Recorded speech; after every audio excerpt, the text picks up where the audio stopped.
நாம் தமிழர் கட்சி மாநில அங்கீகாரம் பெறுவதற்கான அந்த தகுதியை இந்த தேர்தலில் நிவர்த்தி பண்ணல.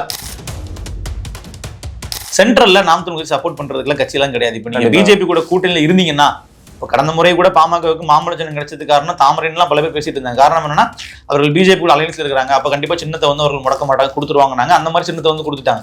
இந்த மாதிரி மத்தியில வந்து பவர்ல இருக்கக்கூடிய ஒரு கட்சிக்கு நீங்க கூட்டணியில வச்சிருந்தீங்க அப்படின்னா உங்களுக்கு சின்னம் தொடர்பான சிக்கல்கள் பெருசா வராது. அரசியல் பேரவையினருக்கு அன்பான வணக்கங்கள். இன்னைக்கு நம்மளோட இணைஞ்சிருக்காரு சாமானியன் கோகுல் அவர்கள். வணக்கம் கோகுல். வணக்கம் ராம். எப்படி இருக்கீங்க? நல்லா இருக்கேன். நடந்து முடிந்த சட்டமன்ற தேர்தல் வந்து நாம் தமிழர் கட்சி ஒரு பின்னடைவை சந்திச்சிருக்கு. இந்த பின்னடைவு வந்து மாநில அங்கீகாரத்துக்கு பாதிப்படையுது அப்படிங்கிற மாதிரி நிறைய பேர் சமூக வலைதளங்களை போட்டிருக்காங்க. இது உண்மைதானா? மாநில கட்சியா அங்கீகாரம் வந்து பறிபோக போதா? அது வந்து செய்தினா முழுமையா உண்மை இல்லைன்னா சொல்ல முடியாது. நாம் தமிழர் கட்சி மாநில அங்கீகாரம் பெறுவதற்கான அந்த தகுதியை இந்த தேர்தலில் நிவர்த்தி பண்ணல. நாம் தமிழர் கட்சி எப்படி மாநில அங்கீகாரம் பெற்றுது அப்படின்னா, 8 விழுக்காடு வாக்குகளை லோக்சபா தேர்தல் மக்களவை தேர்தலில் பெற்றாங்க. அதனாலதான் வந்து இந்த அங்கீகாரமே வந்து நாம் தமிழர் கட்சி கிடைச்சது. ஆனா இப்போ என்ன ஆகுது அப்படின்னு பார்த்தோம்னா, அது வந்து 4 விழுக்காடா குறைஞ்சிருக்கு இல்லையா? அப்ப நிச்சயமா வந்து அந்த தகுதிக்கான கிரைட்டீரியா சாட்டிஸ்ஃபை பண்ணல. ஆனா இதன் மூலமா அங்கீகாரம் ரத்தாயிருமா அப்படின்னு பாத்தீங்கன்னா இல்ல. தேர்தல் ஆணையம் வந்து உடனடியா என்ன பண்ண மாட்டாங்கன்னா அங்கீகாரத்தை ரத்து பண்ண மாட்டாங்க. அப்படி பார்த்தா பாமக எல்லாம் வந்து பாத்தீங்கன்னா இந்த மாம்பழ சின்னத்தை வச்சிருந்தது, தேமுதிக முரசு சின்னம் வச்சிருந்தது, இதெல்லாம் வந்து பாத்தீங்கன்னா ரொம்ப நாளா அவர்கள் வந்து அங்கீகாரமே இல்லாம தான் இருந்தாங்க.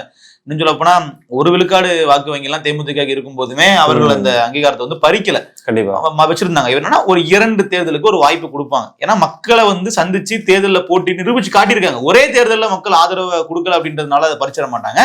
அடுத்த 2 பொது தேர்தல்களுக்கு அந்த அங்கீகாரம் இருக்கும். சின்னத்தை வேற கொடுக்க மாட்டாங்க. நாம் தமிழர் கட்சிக்கு தான் அந்த ஏற்கலப்பை விவசாய சின்னம். இதுல நிறைய விஷயங்கள் சொல்றாங்களே, ஒரு 2 MP எடுத்திருந்தாதான் வந்து அங்கீகாரம் பெற முடியும், இல்லைன்னா 6 MLA பெற்றிருந்தாதான் அங்கீகாரம் பெற முடியும், வாக்கு சதவீதம் இவ்வளவு வச்சிருக்கணும். அதை எப்படி டீட்டெயிலா கொஞ்சம் எக்ஸ்பிளைன் பண்ணுங்க. அதாவது இந்த தேர்தலுக்கு கிட்டத்தட்ட 5 கண்டிஷன் வந்து இருக்கு ஒரு கட்சி வந்து மாநில அங்கீகாரம் பெறணும் அப்படின்னா. இப்ப நீங்க நல்லா பாத்தீங்கன்னா 2024 நாம் தமிழர் கட்சி மட்டுமே அங்கீகாரம் பெறல, கூடவே விடுதலை சிறுத்தைகள் கட்சிகளும் வந்து அங்கீகாரம் பெற்றாங்க. பானை சின்னமும் அவர்களுக்கு நிரந்தரமான சின்னமா மாறிச்சு.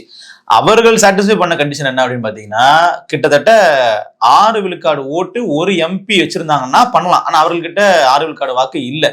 ஆனா 2 MPக்கள் இருந்தாங்க. அப்ப கிட்டத்தட்ட என்ன ஆகுது அப்படின்னா, ஒரு 25 நாடாளுமன்ற தொகுதிகளுக்கு 1 வெற்றி பெறணும் அப்படிங்கிறது கணக்கு. ஆனா கிட்டத்தட்ட 39 தொகுதிகளில் அவர்கள் 2 வெற்றி பெற்றாங்க. அப்ப என்ன ஆச்சுன்னா, அப்ப அவர்களுக்கு வந்து என்ன அங்கீகாரம் கொடுக்கலாம்னு சொல்லி கொடுத்துட்டாங்க. சோ அப்படிதான் விஷயம். இதே சட்டமன்றத்தில் நீங்க எடுத்துக்கிட்டீங்க அப்படின்னா, கிட்டத்தட்ட 6 MLAக்கள் வந்து இருந்தாங்க அப்படின்னா அங்க அவர்கள் அங்கீகாரம் கிடைக்கும். இல்ல அப்படியே வந்து பாதியா வந்து 3 விழுக்காடு வாக்கு 3 MLAக்கள் இருந்தாலும் அங்கீகாரம் கிடைக்கும். சோ இதெல்லாம் தான் அந்த கண்டிஷன். இதுல நம்ம தேமுதிகவை வந்து முக்கியமா கவனத்துக்கு கொண்டு வந்திருக்கு. நீங்க சொல்ற எந்த கண்டிஷனுமே லாஸ்ட் 10 வருஷத்துல தேமுதிக வரவே இல்லை.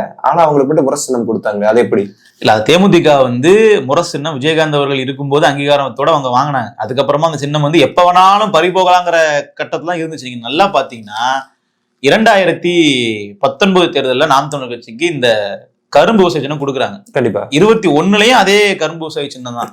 ஆனா 24 என்ன ஆகுதுன்னா மைக்கா மாறுது. அப்ப அந்த மைக்கா மாறுறதுக்கு முன்னாடியே என்னாச்சுன்னா, நாம் தமிழர் கட்சியினர் ரொம்ப துரிதமா முன்னெச்சரிக்கையா இருந்து அவர்கள் வந்து அப்ளை பண்ணியிருந்தாங்கன்னா அது கிடைச்சிருக்கும்ன்ற ஒரு பார்வை இருந்துச்சு. நீங்க கேட்டிருந்தீங்கன்னா தெரியும்.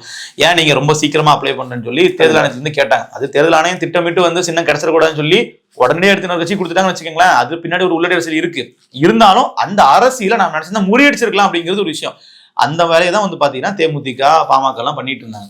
முன்னாடியே வந்து நாங்க இந்த சின்னத்தில் நிற்க விருப்பப்படுறோம், எங்களுக்கு நீங்க வேற சின்னம் கொடுத்துறாதீங்க, நாங்க தொடர்ச்சியா மக்களை சந்திக்கிறோம், தேர்தலில் நிக்கிறோம், அப்ப எங்களுக்கு இதே சின்னம் கிடைச்சா ரொம்ப பயனுள்ளதா இருக்கும்னு சொல்லி இவர்கள் ஒரு அப்பீல் பண்ணிடுவாங்க முன்னாடியே.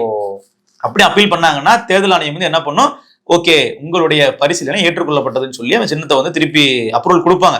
இது அவர்கள் கையில தான் இருக்கு. நாளைக்கு தேர்தல் ஆணையம் வந்து இல்ல நாங்க இந்த முறை வேற ஆள் கொடுக்குறோம், வேற ஆள் கொடுத்துட்டோம் அப்படின்னு சொன்னாங்கன்னா வாங்கிட்டு வந்தா வேற வழி கிடையாது. ஏன்னா சின்னங்கள் பொறுத்த அளவுல டிடிவி தினகரன்லாம் எவ்வளவு கஷ்டத்தை தாண்டி சின்னத்தை வாங்கினாருங்கிறத நம்ம பார்த்துருப்போம். 2021 தேர்தலில் ஒரு பரிசு பொட்டிங்கிற சின்னத்துல நின்னாருன்னு நினைக்கிறேன்.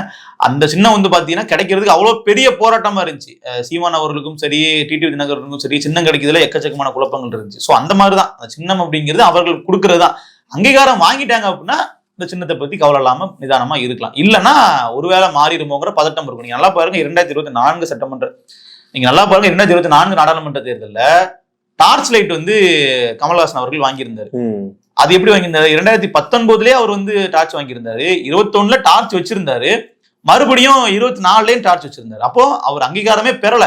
ஆனா 3 தேர்தலுக்கு ஒரே சின்னம் தான் கொடுத்தாங்க. கண்டிப்பா அது வந்து தேர்தல் நினைச்சா கொடுக்கலாம், அவர்கள் தடுக்க நினைச்சா தடுக்கலாம். இப்போ நீங்க சொல்ற கணக்குப்படி பார்த்தோம்னா நாம் தமிழர் கட்சிக்கு அடுத்த முறையே ஒரு வாய்ப்பு இருக்குன்னு இந்த பதிவுல பார்க்க முடியுது. அடுத்த 2 தேர்தல்களுக்கு பிரச்சனையே பயமே இல்லாம இருக்கலாம். ஏன்னா உடனடியாக அதை கேன்சல் பண்ண மாட்டாங்க. இன்னும் சொல்ல போனா நாம் தமிழர் கட்சி ஒரு பெரிய பிரச்சனைங்கிறது சென்ட்ரல்ல நாம் தமிழர் கட்சி சப்போர்ட் பண்றதுக்குலாம் கட்சி எல்லாம் கிடையாது. இப்ப நீங்க பிஜேபி கூட கூட்டணியில இருந்தீங்கன்னா, இப்ப கடந்த முறை கூட பாமகவுக்கு மாம்பழ சின்னம் கிடைச்சது காரணம் தாமரைன்னு பல பேர் பேசிட்டு இருந்தாங்க. காரணம் என்னன்னா, அவர்கள் பிஜேபி கூட அலைன்ஸ்ல இருக்காங்க, அப்ப கண்டிப்பா சின்னத்தை வந்து அவர்கள் முடக்க மாட்டாங்க, கொடுத்துருவாங்க. அந்த மாதிரி சின்னத்தை வந்து கொடுத்துட்டாங்க.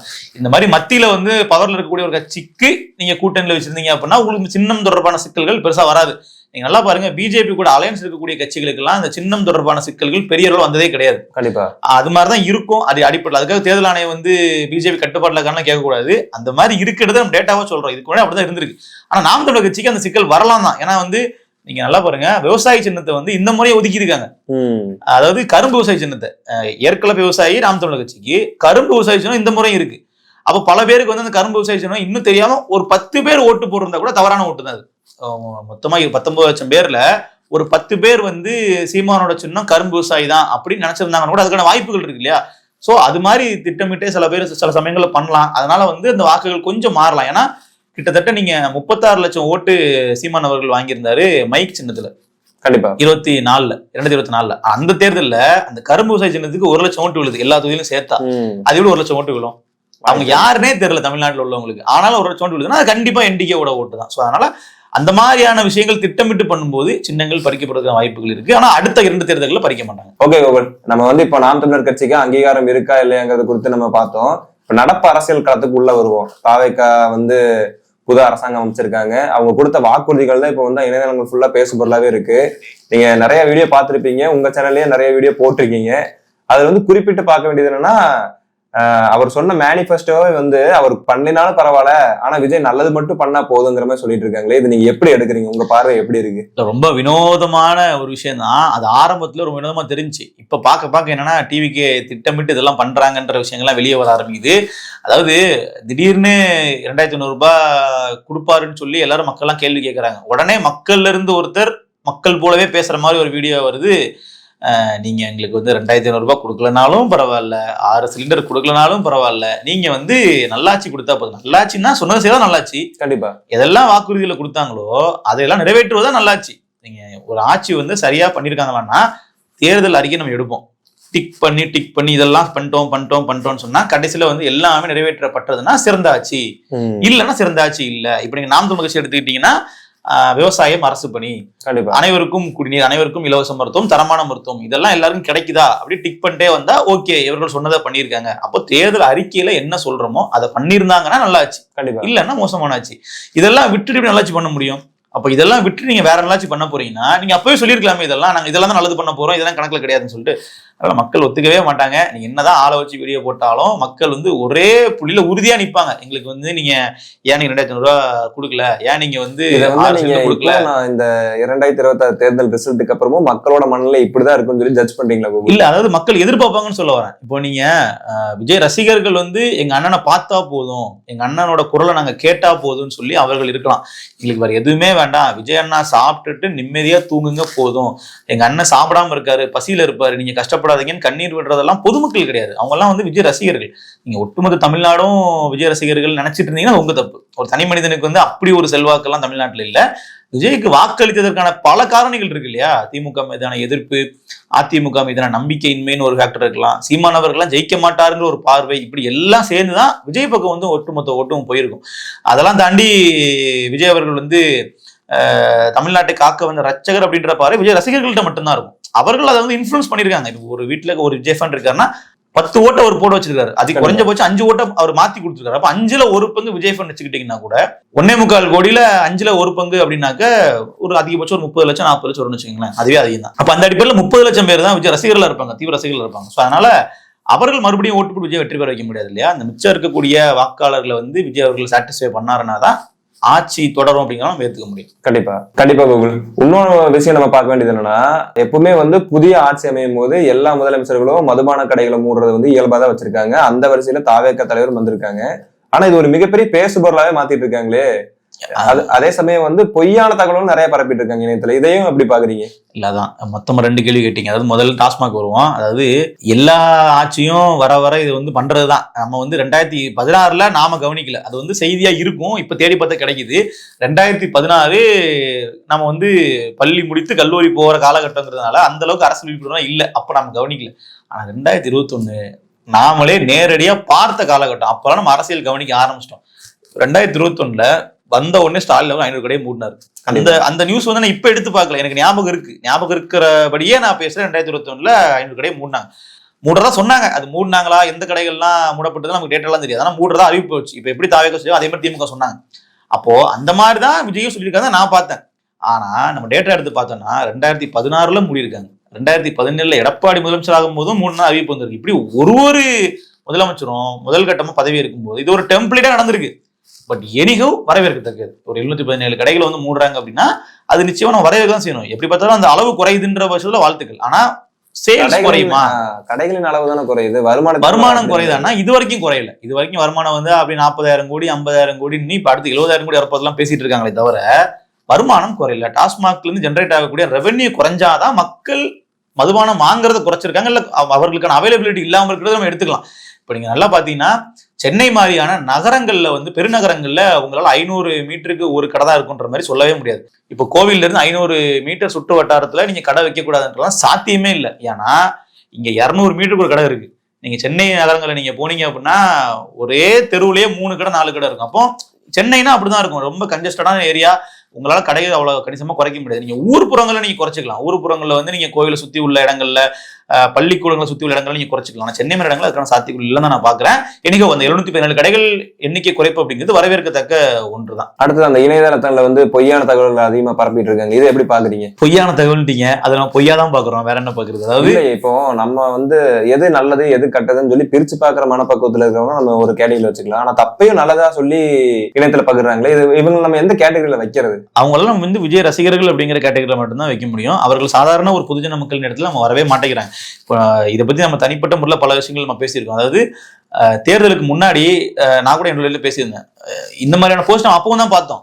நமக்கு டிவிகே பீப்புள் வந்து இதெல்லாம் நம்பிட்டு இருக்காங்க. டிவிகேவினுடைய சப்போர்ட்டர்ஸ் வந்து எந்த மாதிரியான போஸ்ட் லைக் பண்றாங்கன்னு பார்க்கும்போது முழுக்க ஃபேக் நியூஸா இருக்கும்.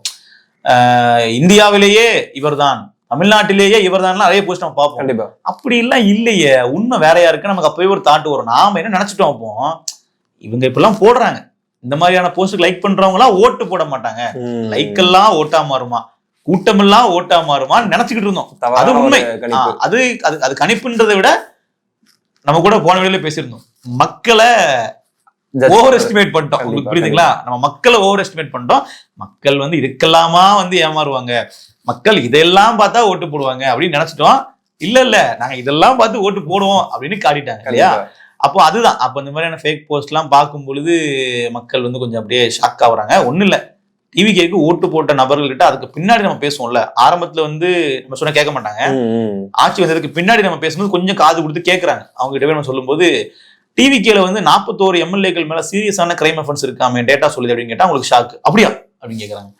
ஆமா, அது மட்டும் இல்லாம டிவிகேல வந்து எம்எல்ஏவா ஜெயிச்சவங்கள பல பேர் அதிமுக திமுக இருந்து வந்தவங்களாமே அப்படின்னா அப்படியா, அது ஒரு ஷாக்கு. இப்ப ரீசெண்டா நீங்க பாத்தீங்கன்னா பூந்தமல்லி எம்எல்ஏவா ஒரு பிரகாசம் அவர் பேரு கண்டிப்பா இணையதளங்கள்ல வந்து ரொம்ப வந்து ஏழ்மையான ஒரு செருப்பு கூட போடாம பஸ்ல வராரு அப்படிங்கிற மாதிரி சொல்லும்போது அவருக்கு தான் கார் இருக்கு, அவரு தான் அபிடவிட்லயே கார் இருக்கிறத தாக்கல் பண்ணிருக்காரு, 2 கோடி ரூபாய் சொத்து மதிப்பு, அந்த மாதிரிலாம் இருக்கு. எப்படி அப்படின்னா அது தெரியாது. அப்ப இது 1-2 இல்ல, இது மாதிரி எக்கச்சக்கமா இருக்கு. நீங்க அதே மாதிரி ஆட்டோ ஓட்டும் ஒரு டிவிகே தரப்புல இருந்து அவங்க ப்ரோமோட் பண்ண வேற கூகுள், ஆனா சேட்டலைட் மீடியாவே அதை வந்து டைரக்டா அவங்களோட இதுல ப்ரோமோட் பண்றாங்க. இது நம்ம எப்படி இது பண்றது? அதுதான் கரெக்ட். பாலிமர் சேனல்ல இதை போட்டிருந்தாங்க. அதுவுமே ஒரு ஷாக்கான விஷயம் தான். பின்னாடி வந்து கண்டிப்பா ஒரு லாபி இருக்கு. நீங்க டிஎம்கே எப்படி மீடியாவை கண்ட்ரோல் பண்ணாங்க நம்ம பார்த்திருக்கோம். கரெக்டா வந்து பாத்தீங்கன்னா திமுக எதிரான செய்திகள் எல்லாம் வரவிடாம அதெல்லாம் பரவப்படாம தடுத்ததுல ஊடகங்களுக்கு பெரிய பங்கு உண்டு. ஆனாலும் அந்த ஆன்டி இன்கம்பன்சி அவரால் தடுக்க முடியலங்கிறது உண்மை. களத்துல வந்து மக்கள் கிட்ட இந்த அளவுக்கு எதிர்ப்பு இருக்கு அப்படிங்கறத ஊடகங்களை தெரியாம இருந்திருக்கலாம். ஆனா மக்கள் தேர்தலை அதை காமிச்சிட்டாங்க. ஸோ அந்த மாதிரிதான் வந்து இந்த முறையும் நினைக்கிறேன் நான். ஏன்னா அவர்கள் ஊடகங்களை வந்து கண்ட்ரோல் பண்ண ஆரம்பிக்கிறாங்க. ஆரம்பத்துல இருந்து அவர்கள் பத்தின நியூஸ் எல்லாம் அதிகமாக வர வைக்கிறாங்க. இதுக்கு வந்து பின்னாடி வந்து டிவிக்கு ஐடி விங் தான் ஒர்க் பண்ணு நான் நினைக்கிறேன். செய்தி சேனல்கள்ல வர்றது ஒண்ணு, அதை தாண்டி செய்தி சேனல்கள்லாம் இன்னைக்கு பெரிய அளவுல எல்லா தரப்பு மக்களும் பாக்குறது இல்ல. அதிகமா பாக்குறதுலாம் இன்ஸ்டாகிராம்ல தான். இப்ப எல்லாருமே Facebook, ட்விட்டர் கூட சொல்ல, இன்ஸ்டாகிராம் மட்டும்தான் இந்த தேர்தலில் பெரிய ரோல் பிளே பண்ணதா சொல்றாங்க. அதுல இந்த மாதிரியான செய்திகள்லாம் பரவது இல்ல. தமிழ்நாட்டிலே வந்து முதல் பெண் அமைச்சர் அப்படின்னு போடுறதெல்லாம் பார்க்கும்போது சிரிப்பு தான் வரும். ஏன்னா தமிழ்நாட்டை பொறுத்தவரை 1946 சுதந்திரம் வாங்குறதுக்கு முன்னாடியே அமைச்சர்கள் இருந்திருக்காங்க. அந்த சென்னை மாகாணமா இருக்கும் போதே பெண் அமைச்சர்கள் இருந்திருக்காங்க. அப்புறம் காமராஜரினுடைய 1957 அரசுலயும் வந்து பாத்தீங்கன்னா லூர்தம்மாளுங்கிற பெண் அமைச்சர் இருந்திருக்காங்க. இப்படி தொடர்ச்சியா சொல்லிட்டே போலாம். ஆனாலும் கடந்த 2021 சட்டமன்ற தேர்தலில் கூட வெற்றி பெற்ற தூத்துக்குடி தொகுதியை சார்ந்த கீதா ஜீவன் அவர்களும் அமைச்சராக இருந்திருக்காங்கன்ற தகவலை எப்படி நம்ம தாவிக்கு புரிய வைக்கிறது? ஏன்னா நம்ம அந்த மாதிரி போஸ்ட் எல்லாம் பார்த்தா இவர் லைக் பண்ண மாட்டாங்களே, 5 லட்சம் லைக் வராதே, என்ன பண்றது? கண்டிப்பா. ஓகே கூகுள், அமைச்சர்கள் பத்தி நம்ம பார்த்தோம். அடுத்தது வந்து பாத்தீங்கன்னா சட்டமன்றத்துல விஜயோட செயல்பாடுகள் எப்படி இருக்குன்னு நினைக்கிறீங்க? அதாவது சட்டமன்றத்துல இப்படி ஒரு முதலமைச்சரோட செயல்பாடு இது வரைக்கும் யாருமே பார்த்திருக்க மாட்டாங்க. உதயநிதி அவர்களே எந்த அளவுக்கு வந்து அவரு ஒரு சாதாரண நபர், நம்ம வந்து வேற வார்த்தை பயன்படுத்த வேண்டாம். அதாவது அவரெல்லாம் ஒரு ஆளே இல்லனா அப்படின்னா வந்து வெளியே நம்ம பார்த்துட்டு இருந்தோம். கண்டிப்பா அவரையே இன்னைக்கு ஹீரோவாக்கி விட்ட பெருமை நம்ம விஜயண்ணாவை தான் சேரும். உதயநிதி பேசுறதுக்கெல்லாம் வந்து இன்னைக்கு ஒரு கும்பல் வந்து ஃபயர் விடுறாங்க அப்படின்னா முதற் காரணம் விஜய் அவர்கள் தான். ஏன்னா பிடிச்சு வச்ச பிள்ளையார் மாதிரி அப்படியே உட்காந்துருக்காப்புல, அப்படியே திரும்பி அந்த மீம்லாம் நம்ம பார்த்தோம். இந்த நானரோடிதான் படத்துல ஒருத்தர் உட்கார வச்சிருப்பாங்கல்ல அப்படி தரையில, அந்த மாதிரி உட்காந்தே இருக்காப்புல. எதுவுமே வந்து அவரு பேசவே இல்லை, பதில் கொடுக்க. இது வந்து நெகட்டிவ் மீம் கூகுள். பாசிட்டிவ் ஒன்று மீம் போட்டிருக்காங்க. அதாவது பாசிட்டிவ்னா இது பாசிட்டிவும் கிடையாது. அதாவது டீச்சர் கிளாஸ் நடத்திட்டு இருப்பாங்க, அது வந்து நம்ம அப்படியே நோட்ஸ் எடுத்துட்டு அப்படியே பொம்மையாட்ட உட்காந்துருப்போம், அந்த மாதிரிலாம் போடுறாங்க. எங்க அண்ணன் மாதிரியே நானும் அப்படிங்கிற மாதிரிலாம் அதையும் வந்து அவங்க அண்ணனுக்கு பாசிட்டிவா தான் போடல. அதுதான் இது வந்து ரிலேட் பண்ணிக்கிறாங்க நிறைய பேர், நான் இப்படிதான் இருப்பேன். ஆனா சட்டமன்றம் அதுக்கானது கிடையாது. சட்டமன்றம் நம்மளுடைய தலையெழுத்து எழுதக்கூடிய மன்றம். அது அங்க அவர்கள் பதிலடி கொடுக்கணும், அவர்கள் பேசணும். அரசியல் ஒரு விளையாட்டு போக்காதான் பாத்துட்டு இருக்காங்க. கரெக்ட். நான் இது கூட ஒரு கட்சி பிரமுகர்கிட்ட பேசும்போது இது ஒரு மேட்ச் மாதிரி பார்த்தாங்க, நீயா நானாங்கிற ஒரு போட்டி மாதிரி பார்த்தாங்க. மக்கள் நலன் சார்ந்து யாருமே யோசிக்கல, இவர் வந்தா நல்லது பண்ணுவாரெல்லாம் யோசிக்கல, அவர் யாரு ஜெயிக்கணும் பாரு அப்படிங்கிற மைண்ட் தான் இருந்துச்சுன்னு சொன்னாங்க. அது உண்மைதான். சட்டமன்றத்துல விஜய் அவர்கள் பண்ணக்கூடிய விஷயத்தையும் மக்கள் கேள்வி கேட்கலையே. நீங்க என்ன பண்ணிருக்கணும்? முதலமைச்சராக அந்த இடத்தில் நீங்க பதில் சொல்லுங்க. குதிரை பேரம் நடந்ததா அப்படின்னா குதிரை வேகத்தில் ஆட்சி நடக்குது. என்ன இது? குதிரைன்னு அது பேசிடுவீங்களா? குதிரை பேரம்னா என்ன? குதிரை வேகம்னு என்ன சம்பந்தம்? யாரோ ஒருத்தங்க எழுதி கொடுக்கறது என்னெல்லாமோ பேசிட்டு போவீங்களாங்கிற மாதிரி தான் நம்ம கேட்க தோணுது. குதிரை பேரம் பண்ணீங்களான்னா நாங்க பண்ணல, ஏன் பண்ணலங்கிறதுக்கு நீங்க சட்டம் வந்து வழக்கம் கொடுத்துருக்கணும். கண்டிப்பா அதை பத்தி நீங்க எதுவுமே கொடுக்கல. வீட்டுக்கு போயிட்டு ஒரு நீண்ட ஒரு அறிக்கை வந்து வெளியிடுறாரு. இந்த பக்கம் உதயநிதி அவர் ஒரு அறிக்கை வெளியிடுறாரு. இதுக்கு ஆள் இல்ல. நீங்க சட்டமன்றத்திலேயே பேசணும் சொன்னல. உதயநிதி வந்து ஒரு பெரிய ஸ்பீக்கரோ இல்ல ஆகஸ்ட் தலைவரோலாம் கிடையாது, அறிவார்ந்த பேசக்கூடிய தலைவரும் கிடையாது. விஜய் அவர்கள் முன்னாடி இவரே ஒரு அறிவானவரா தெரியுறாருன்னா அப்ப அந்த பக்கம் எவ்வளவு வீக்கா இருக்காங்க நீங்க பாத்துக்கோங்க. கண்டிப்பா பொறுத்திருந்து பார்ப்போம் சட்டமன்றத்துல எப்படி வந்து அடுத்தடுத்த செயல்பாடுகள்ல ஈடுபடுறாரு, முதலமைச்சரா அவர் என்னென்ன பணிகளை பண்றாருங்கிறத வந்து பொறுத்திருந்து பார்ப்போம். நன்றி கோகுல். நன்றி.